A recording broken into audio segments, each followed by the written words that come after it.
বিসমিল্লাহির রহমানির রহিম।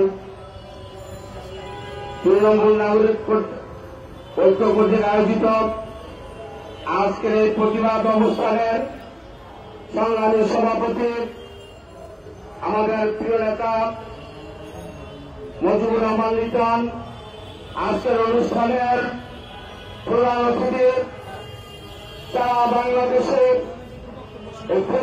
হাসিনা বিরোধী আন্দোলনের টেকনাফ থেকে তেতুলিয়া, রূপসা থেকে পাতুরিয়া, যার আন্দোলনে বাংলাদেশ প্রকম্পিত হয়েছিল, সাবেক এমপি, সাবেক বিরোধী চিফ হুইপ, বিএনপির চেয়ারপারসন উপদেষ্টা কাউন্সিলের সদস্য, সংগ্রামী জনতা, বর্ষিয়ান নেতা জনাব আব্দুল ফারুক ভাই উপস্থিত, আমার সাথে ছাত্রদলের সংগ্রামী ফসল, কেন্দ্রীয় সংসদের ভারপ্রাপ্ত সাবেক সভাপতি ছাত্রদলের আকবর হোসেন পাইলট এবং কৃষক দলের ইব্রাহিম ভাই সহ আজকের অনুষ্ঠানের সম্মানিত আলোচকবৃন্দ উপস্থিত, electric media, printing media, online মিডিয়ার সর্বস্তরের নেতৃবৃন্দ, বন্ধুরা, আমার বক্তব্য দিবারা বক্তব্য আমাদের প্রধান অতিথি দিবে। আমি শুধু একটি কথা বলে আমার বক্তব্য শেষ করতে চাই।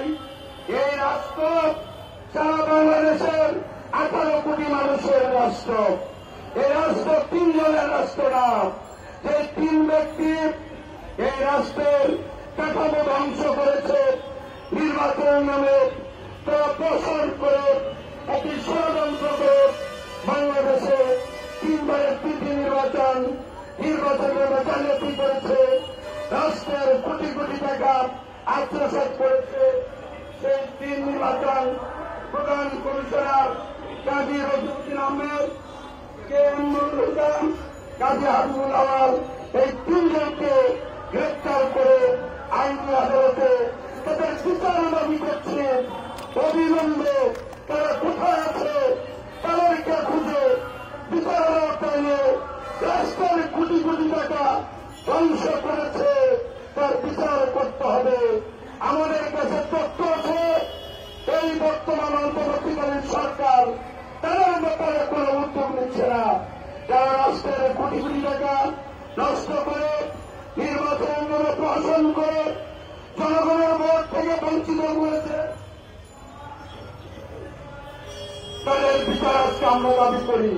প্রিয় ভাই আমার, অনতিবিলম্বে এই উপদেষ্টা পরিষদের অন্তর্বর্তী সরকারকে আবেদন করব, জনগণের ক্ষমতা জনগণের কাছে ফিরে দেওয়ার ব্যবস্থা করেন।